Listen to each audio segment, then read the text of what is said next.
Dear students, our topic is literary devices in poems. In the first part, you learned that literary devices are some special kinds of things that the poet uses to create different effects or feelings. And in first part, we discussed 6 poetic devices. To repeat them, alliteration, allusion, anaphora, assonance, consonance, and enjambment.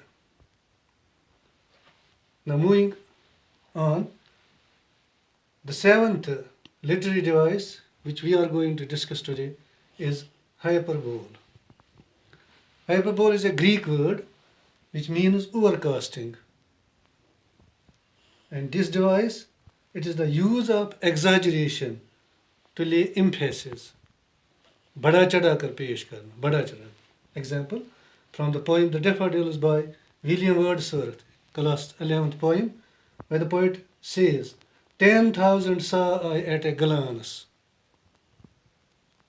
10,000 saw I at a glance.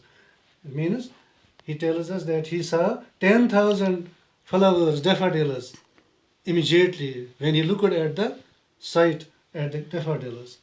Now, he couldn't count these flowers, but this is just an exaggeration, and such a type of device is known as hyperbole.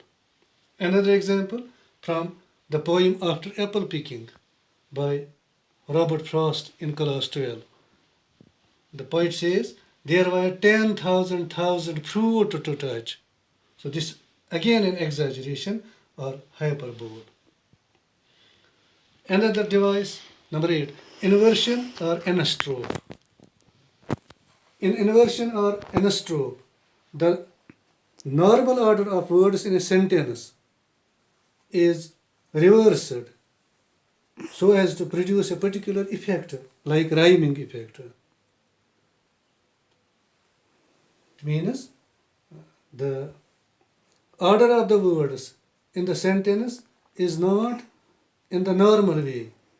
It is actually reversed. For example, the poem The Daffodils by William Wordsworth, class 11 poem, the poet says, 10,000 saw I at a glance. Normally the sentence could be, I saw 10,000 daffodils at a glance.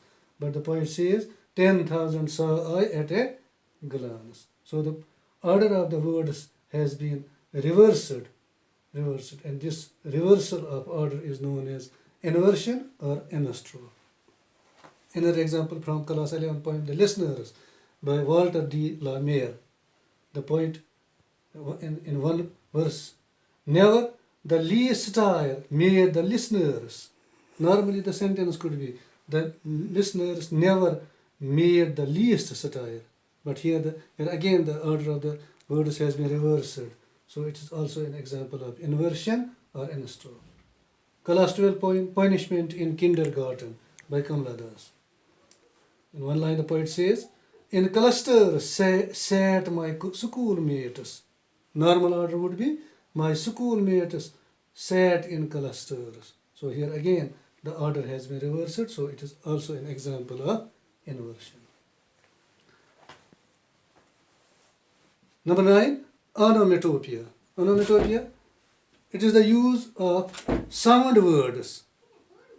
Here we hear some word and it creates a sound effect in our mind, and it is used to create a dramatic effect.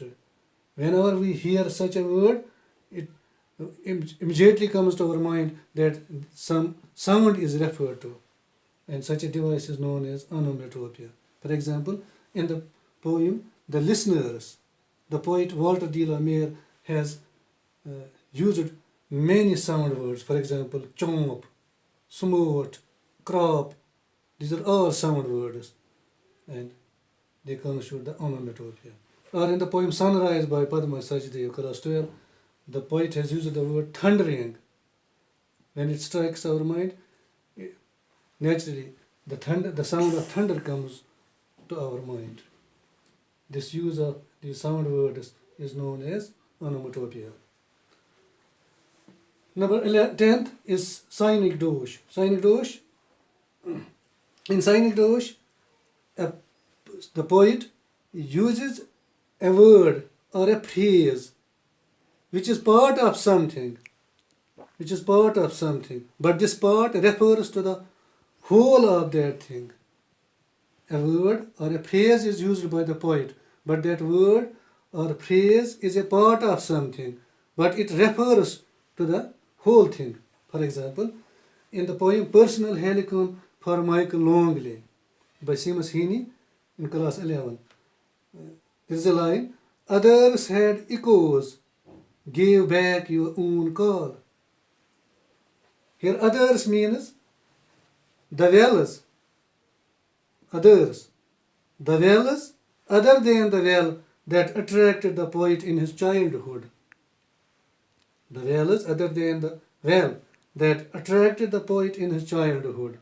So this others is synecdoche. Another example from Punishment in Kindergarten by Kamala Das, class 12.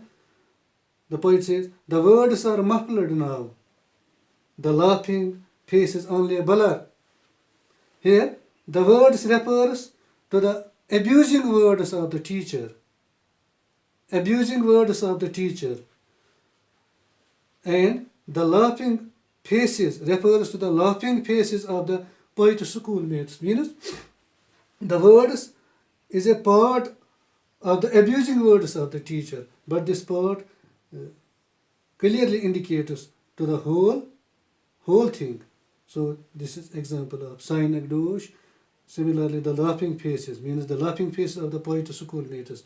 And instead of using the laughing faces of the poets of her schoolmates, the poet has used only the laughing faces.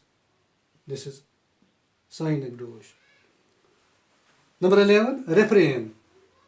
In a refrain, a verse, a line, a set, or a group of lines repeats itself at regular intervals in different stanzas. That means the same line or a group of lines is repeated at regular intervals in different stanzas. For example, The Tale of Custard the Dragon by Ognesh in class 10. The verse, and a Relio Trilio pet dragon. This line is repeated many times throughout the poem. And this repetition of this line is an example of a refrain. Another example, repetition. Repetition. Repetition is the repeated use of a word of line. Repeated use of a word. A word is repeated to lay emphasis. In a poem, some word is repeated, is used again and again to lay emphasis. For example, in the poem, Where the Mind is Without Fear, 11th class poem by Rabindranath Tagore, the word where has been repeated 7 times in the poem. The poet has used this word 7 times in the poem, and this is an example of repetition. That's all for today.